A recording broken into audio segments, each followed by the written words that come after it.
Muchas gracias por la invitación. Se me ha pedido hablar sobre actualidad, de lo que ocurre, de lo que está por venir. Pero no es posible explicar lo que hoy sucede sin conocer los antecedentes del auge y caída de nuestro régimen. Estamos asistiendo al fin de un ciclo que se inició el 11 de septiembre de 1973. Esa revolución es la que se extingue en estos días. Son sus creencias, su arquitectura jurídica y sus fundamentos económicos los que van a cambiar. Espantados, muchos no entienden lo que ha pasado y se preguntan, ¿por qué nos ocurre esto si lo hemos hecho tan bien? Y repiten como una cantinela verdades, sus verdades, datos y números. Que en 23 años la clase media más que se duplicó, que pasó del 23 al 58%. Que nuestro país tiene el mayor PIB per cápita de América Latina, superando en un 60% el promedio de la región. Y el segundo ingreso per cápita después de Panamá, que nos pasó hace poco tiempo. 8 de cada 10 estudiantes universitarios hoy son la primera generación en la universidad. El 67% dice estar mejor que hace 40 años y dicen que sus hijos viven mejor que ellos. La pobreza en 1990 alcanzaba el 38% de la población, hoy llega al 8%. Eso es antes de pandemia. Hay un automóvil cada 4 habitantes. Hace 25 años había un auto cada 15. Hace años que desapareció la desnutrición infantil y el problema es la obesidad infantil. Hoy el 76% de los niños que enferman de cáncer se recuperan, con cifras que casi alcanzan a los países en la cima del desarrollo, que tienen un 80% de recuperación, y muy por sobre América Latina. El año pasado, 19.475 niños y niñas no fueron inscritos como chilenos, pese a haber nacido en nuestro territorio. Simplemente forman parte del llamado turismo obstétrico. O sea, mujeres que entran como turistas, se atienden en el sistema público y vuelven a su país. Se pueden entregar muchas cifras más. Y entonces los que defienden todo esto que ha ocurrido entregan estas cifras y le echan la culpa a las nuevas generaciones, a los millennials, a aquella gente que lo quiere todo, dicen, sin esforzarse. Y les lanzan el argumento final. Nosotros les hemos entregado un mejor país que el que recibimos. Y es verdad, son datos indesmentibles. Pero todo tiene un comienzo y un final. Y en política, para que eso no ocurra o para que demore en que ocurra, tiene que haber principios que, habiéndose incorporado a la cultura de un país, sean inmanentes. Para que los cambios que son inevitables se produzcan sin que alteren lo sustancial. Y aquí es eso lo que parece que no ocurrió. Cuando la Concertación, muy crítica a las políticas económicas de Pinochet, obtuvo el poder, sorpresa, comenzó a gobernar con esas políticas que había criticado. Y la verdad es que les gustó. Y en ese momento muchos pensaron que el plan de Jaime Guzmán y los economistas de Chicago había triunfado, que también aquí había un fin de la historia, porque no hay mayor victoria ideológica que es la que ocurre cuando los adversarios actúan como si fuera uno. Por eso hoy los admiradores de Jaime Guzmán son también admiradores de los años de Concertación. Porque la Concertación privatizó el agua potable, los puertos, aeropuertos, carreteras, concesionó cárceles y hospitales, bajó aranceles, firmó tratados de libre comercio, o sea, profundizó el modelo. El experimento chileno liberal fue un ensayo, un globosonda, se aplicó antes de lo que lo hiciera Margaret Thatcher en Inglaterra, Ronald Reagan en Estados Unidos. Es esto a lo que estamos nosotros mirando, esto es lo que estamos presenciando, el fin de una era. Y ustedes escucharán a muchos murmurar en forma desalentadora justo ahora, cuando estábamos a punto de ser desarrollados, cuando estábamos a punto de tener el PIB de Portugal, cuando pasaríamos a ser integrantes del primer mundo, justo ahora, cuando nos alejaríamos del barrio miserable de Latinoamérica en el que estamos, justo ahora. ¿Recuerdan ustedes cuando nuestros dirigentes, calculadora en mano, empezaron a pronosticar en qué momento seríamos desarrollados? Ricardo Lagos dijo, será el año 2000. Después dijo el 2010. Otros dijeron que nos habíamos atrasado un poco, que sería el 2018. Y los más pesimistas hablaban del 2020. Yo no conozco otro país en que se anunciara con fecha la llegada de la buena nueva, del momento exacto en que se alcanzaría el desarrollo. Todo parece un poco tonto, porque el desarrollo no es dividir el PIB por el número de habitantes haciendo una regla de 3. Y los hechos que vivimos demuestran que todo era una tontera. En el orden institucional, después de que solo 29 artículos de los 120 de la Constitución no fueran modificados, la clase dirigente estimó que ya estaba todo bien. El 2005 todo estaba tan bien que el presidente Lagos decidió eliminar la firma del general Pinochet e instalar la suya ahí, en la Carta Magna, y dijo: hoy firmamos una nueva Constitución democrática de Chile para dar a Chile y los chilenos una Constitución que nos abra paso al siglo XXI. Contamos con una Constitución que ya no nos divide y por una mayoría abrumadora. A ver, recordemos, una mayoría de 150 votos a favor, solo 3 en contra y una abstención. La clase política hizo suya la Constitución de Pinochet. Era un mundo idílico. Se vendió al mundo entero el modelo, una excepción latinoamericana, la imagen de Chile trabajador, serio, exitoso, ordenado, con corrupción casi inexistente, un país previsible, se extendió por el mundo. ¿Por qué entonces termina el ciclo? Porque como en toda organización siempre será necesario combatir los primeros signos de deterioro, esa manifestación que puede ser insignificante, casi anecdótica, el síntoma inicial, pero había demasiado jolgorio y superficialidad. ¿Cuándo se inició el deterioro de este sistema? Sería injusto decirlo porque no lo sabemos, pero sí podemos recordar los 3 o por lo menos 2 últimos años muy malos del sexenio de Eduardo Frei, donde gobernó una troika y no él, de los graves errores cometidos para enfrentar la crisis asiática. Y debe haber sido a comienzos del 2000, cuando se empezaron a notar signos. Hasta ese momento, un maestro, un trabajador de esos eficientes, inteligentes, hábiles, a veces se transformaba en empresario, contrataba a otro, seguía trabajando duro y ese ímpetu se comenzó a perder. Y a riesgo de cometer alguna injusticia, veamos algunos signos de decadencia de instituciones que comenzaron a licuarse, como cuando se conocieron los sobresueldos a ministros y subsecretarios en tiempos de Ricardo Lagos. Y en ese momento el director del Servicio de Impuestos Internos, Juan Toro, hombre de confianza exclusiva de Lagos, resolvió que esos dineros no pagaban impuestos. Pero es que acaso que el principio indica que todo ingreso genera renta y por lo tanto todo ingreso tributa. Sí, pero no para ellos. Ahí no se aplica. Jorge Burgos, subsecretario de la época, devolvió el dinero y nadie más lo hizo. Y no solo eso, los demás lo odiaron por ese gesto. Y después vendrían muchos casos de amables condonaciones tributarias y la grotesca manipulación del Servicio de Impuestos Internos bajo la administración de Bachelet para acusar solo a algunos del financiamiento delictual de la política. Cuando se decidió terminar con todo, se nombró al director actual, Jorge Barraza, para que hiciera la faena, que por cierto, a ese funcionario lo mantuvo Sebastián Piñera, porque en esto no hay diferencias entre Bachelet y Piñera. Las universidades, para algunos, un verdadero templo del conocimiento y de respeto a los profesores. Las universidades, el lugar donde hay un intento en serio de alcanzar cierto rigor. Eso se fumó.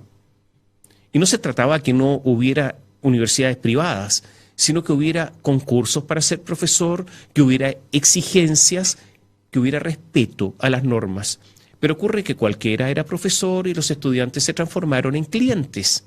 Y aunque eran instituciones por ley sin fines de lucro, lucraron con sociedades paralelas. Si hasta el Partido Comunista hizo una sociedad paralela en la Universidad Arcis. Cuando al presidente Lagos se le exponían estas situaciones, lo que estaba ocurriendo con las universidades, contestaba: mire mi amigo, lo importante es que de cada 10 alumnos, 7 son primera generación en la universidad. Claro, y el otro día cuando hablaba con un estudiante de 4º año de Derecho y le preguntaba qué es la ley, me dio una respuesta confusa, algo inentendible, no lo sabía. El Tribunal Constitucional, que es fundamental en una democracia, los gobiernos de turno, junto a la clase política, los destruyeron. Los autores de esa destrucción ahora reclaman, pero se lo repartieron como si fuera un animal en el matadero. Carlos Carmona, el hombre de confianza en la moneda, en tiempos de concertación se fue de la moneda directamente al tribunal. Cuando fue presidente, y su voto era dirimente, siempre votó a favor de la tesis de gobierno. Quien hoy preside el tribunal ahora, María Luisa Abraham, era la jefa del segundo piso del primer gobierno de Sebastián Piñera y se fue directamente de la moneda al tribunal. además de saber de derecho poquito, dijo por ignorancia que el tribunal es una tercera cámara, que es la gran crítica que hace Fernando Atria. Ella lo dice por ignorancia, él por ideología.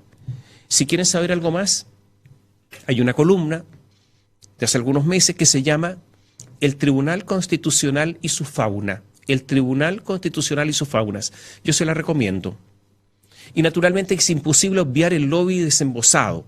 Enrique Correa, Cristina Vitar entre los principales. Enrique Correa, asesor de Soquimich, asesor de la Iglesia Católica, asesor de los militares, asesor de la Fundación Salvador Allende, directivo de la Fundación Salvador Allende, todo al mismo tiempo, con un consejero en el Consejo de Defensa del Estado que al mismo tiempo era ejecutivo de alto nivel de su empresa de lobby Imaginación. Todo sin límites. A mí me sorprende que a estas alturas todavía haya empresarios que lo sigan contratando.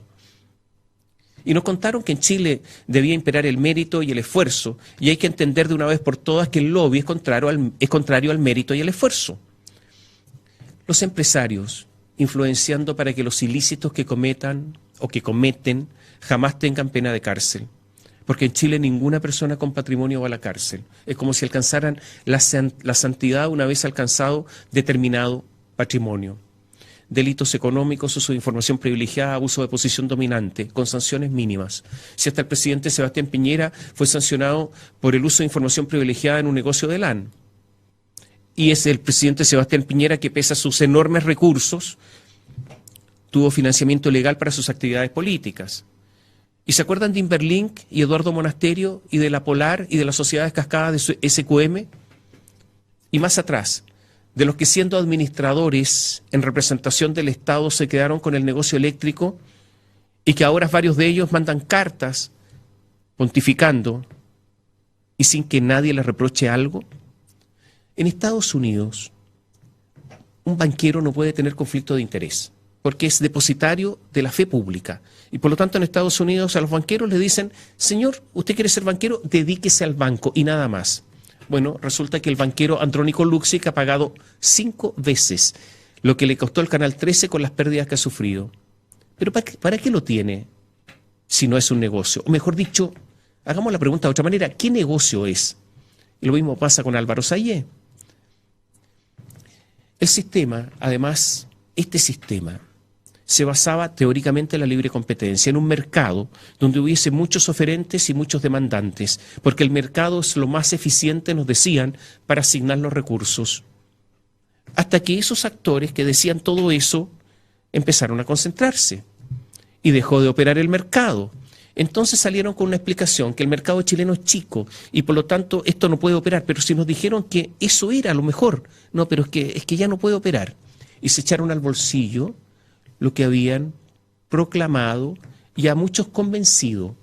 Por eso aquí hay una derrota cultural. Búsquenla, están las causas. Y ahora se angustian y reclaman y se toman la cabeza a 2 manos. El retail durante años cobró intereses usureros y así se hicieron de un enorme capital y fue un robo, a vista y paciencia de todos. Y las grandes empresas concentradas, retail, supermercados, empezaron a trabajar con el dinero de los empresarios pequeños porque les pagaban a 180 días y funcionaban con el dinero de ellos. Y en los tribunales funciona el lobby para nombrar jueces y ministros. Y están los operadores judiciales, esos personajes que trafican influencias y que son tan bien acogidos por jueces, abogados y políticos. Y hasta el día de hoy siguen operando. Y escucho decir a algunos jueces que son pro algo, yo soy pro algo. En un país normal, un juez que diga a eso lo echarían a patadas, porque es la legislación la que puede ser pro algo, pero no los jueces, que siempre tienen que ser imparciales. Entonces muchas veces llega a los tribunales con el juicio perdido de antemano y nadie dice nada. No voy a hablar de Carabineros, ya sabemos los múltiples delitos que ha cometido, de su falta de profesionalismo, tampoco del Ejército y sus propios delitos cometidos por la cúpula militar, entre otras. El Contralor General de la República tuvo una disputa con la subcontralora. La controversia se basaba sobre algo simple, la aplicación del artículo 3, no de cualquier ley, de la ley orgánica de la Contraloría, la que ellos lo rige. El Contralor perdió 3-0 en la Corte de Apelaciones y 5-0 en la Corte Suprema. Paliza. 8 jueces le dijeron que no sabía interpretar la propia ley orgánica que lo rige. En un país normal, una persona que tiene una función de interpretar la ley ante esa derrota renuncia. Pero ¿saben ustedes cómo se arregló todo? El Contralor negoció con el gobierno hace unos meses. Y en la ley de presupuestos del año pasado, la que rige este año, le agregaron una norma. Y entonces ya el subcontralor no es subrogado, el contralor no es subrogado por la subcontralora, sino que él designa a quien lo subroga. Hicieron una ley con una norma, con nombre y apellido que se agregó a la ley de presupuesto que nada tiene que ver con el presupuesto. Y para peor, modificaron mediante una ley simple, una ley orgánica constitucional que requiere quórum especial. Y esto lo hicieron el gobierno y el contralor que debe velar por la legalidad. ¿Me entiende usted, ustedes, por qué el asunto se vino abajo? Porque siguen haciendo las mismas cosas. Todo este proceso viene hace tiempo. El 2006 fue la Revolución Pingüina, el 2009 la Concertación pierde el poder, el 2011 se da por muerta la Concertación, vuelve Bachelet con el certificado de defunción, crea la nueva mayoría y incorpora al Partido Comunista a la coalición que después obtiene el gobierno y se izquierdiza absolutamente quienes habían gobernado. Y se produce un vacío enorme en el centro político. Mucho revuelo provocó, por ejemplo, que algunos demócratas cristianos dijeran que no leyeron el programa de Bachelet. Pero hay algo más interesante. Los más grandes empresarios de nuestro país, los más influyentes, sí leyeron el programa, pero no lo creyeron. Entonces pensaron que se iba a repetir el primer gobierno de Bachelet, cuando recuerdan que gobernó con algo que se llamaba expansiva, los liberales. Bueno, resulta que esos empresarios financiaron la campaña de Bachelet, que fue absolutamente millonaria. Fueron torpes, no inocentes. Es un signo de deterioro no solo político, sino que también cognitivo.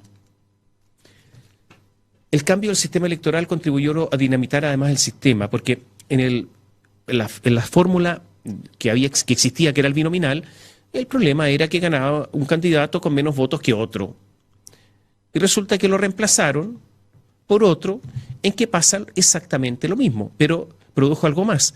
Una dispersión de partidos políticos. Hoy día en Chile hay 17 partidos políticos, por eso es muy difícil gobernar.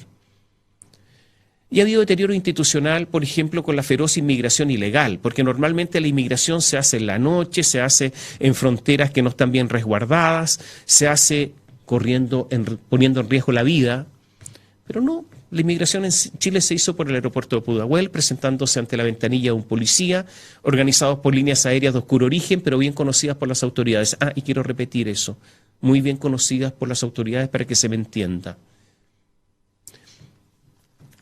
Ahora muchos andan diciendo que se habla de constitución y nadie entiende lo que es una constitución. Bueno, habrá que recordar que bajo el gobierno de Eduardo Frei Ruiz Tagle se eliminaron las clases de educación cívica y que durante 40 años a nadie le importó la formación de los profesores.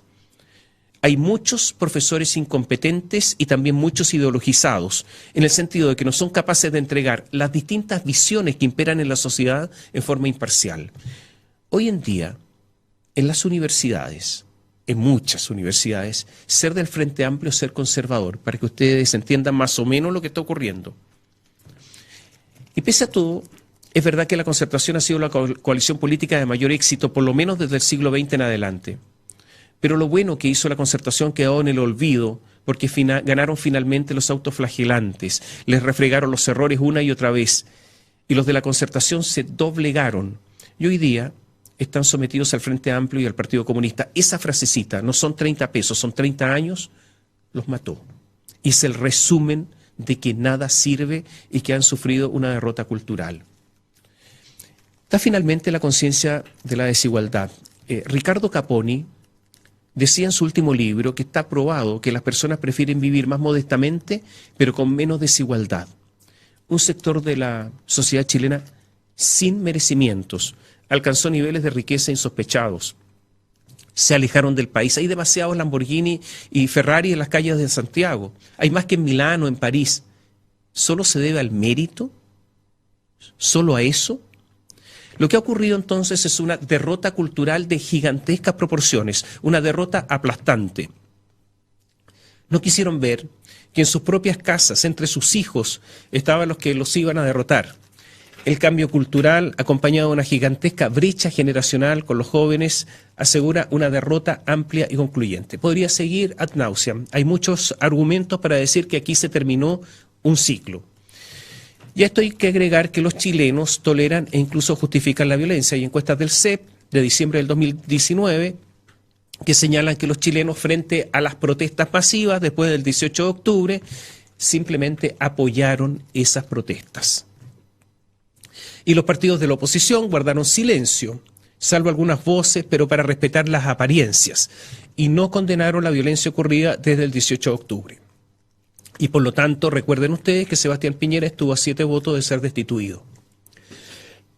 Surge entonces la pregunta si la renovación de la izquierda es de toda la izquierda o de una parte de la izquierda, y si hay una renovación o es simplemente una mácula.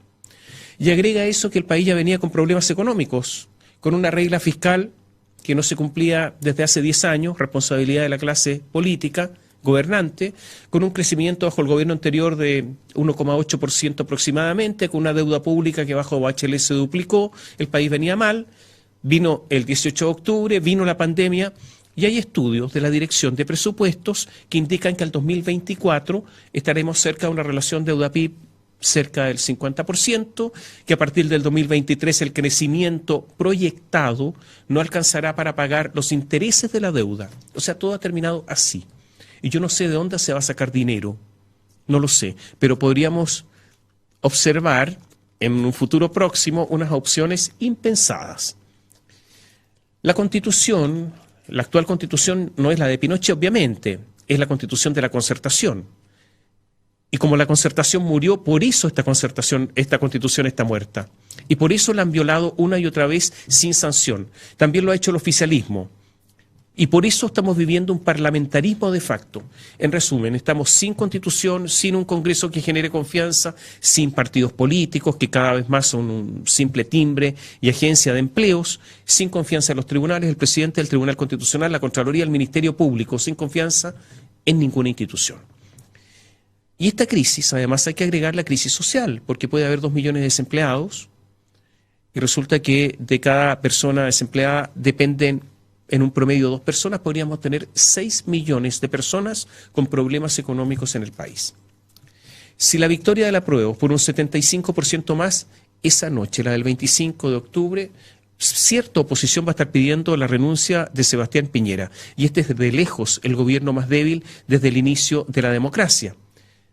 Y sin programa, sin idea, sin rumbo, parece una especie de zombie en una película de bajo presupuesto. Hay mucha discusión acerca de dónde debe funcionar la constituyente. ¿Por qué? Porque se teme que si no es un lugar adecuado puede haber presiones, abucheos, encerronas, funas. Imagínense que es importante el lugar en que funcione. El 25 de octubre, además, la derecha deberá defender a un presidente para que no lo eliminen, sabiendo que con él no hay futuro.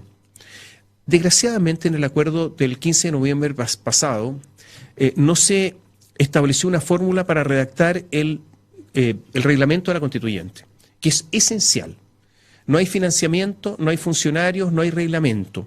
Y el sistema electoral al que se agregó la paridad de género asegura, dicen algunos expertos, que podría haber muchísimas mujeres, decenas de mujeres elegidas sin obtener ningún voto, o sea, sin representación. Y está el asunto de los 2 tercios. Se aprueba por 2 tercios cada artículo, solo eso, o eso y además una aprobación por 2 tercios a todo el texto al final. No está resuelto. Pero Fernando Atria y Guido Girardi han dicho que si no se cumplen los 2 tercios no importa. No habrá norma constitucional y se dictará una ley simple, o sea, de quórum simple, por mayoría. Pero ¿será posible eso?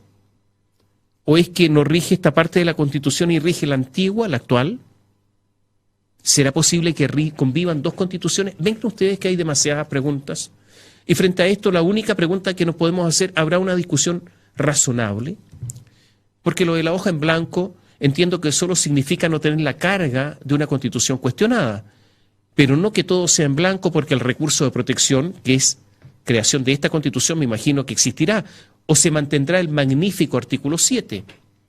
Sí sabemos que las constituciones tardan en aplicarse cuando se dictan. La del 25 tardó 7 años, hasta el 32.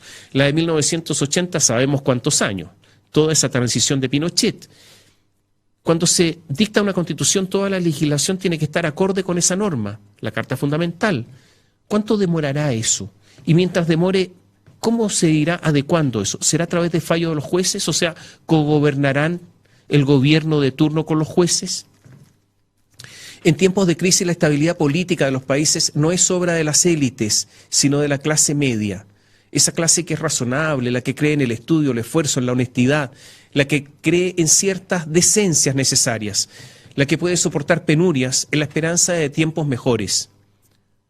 ¿O me estoy refiriendo a otra clase media y no a la actual? ¿Esa a lo mejor ya no existe? Ahora veremos si la clase media chilena da el ancho para una vez más sostener al país. Y sospecho que esta crisis institucional va para largo, va para muchos años, porque hay un problema en la política y es que el centro político ya no existe y se desfondó. Sospecho también que la crisis económica será larga y de incierto destino. Creo que la crisis política de renovación en serio y no de aquellos que proclaman regalar su dinero y en verdad lo guardan para hacer campaña, como ocurrió con George Jackson, también demorará la renovación política. Es que estamos asistiendo al término de un ciclo para comenzar otro, y eso demora porque los ciclos algo tienen que ver con la naturaleza, no se pueden apurar, a lo más hay que soportarlos. Muchas gracias.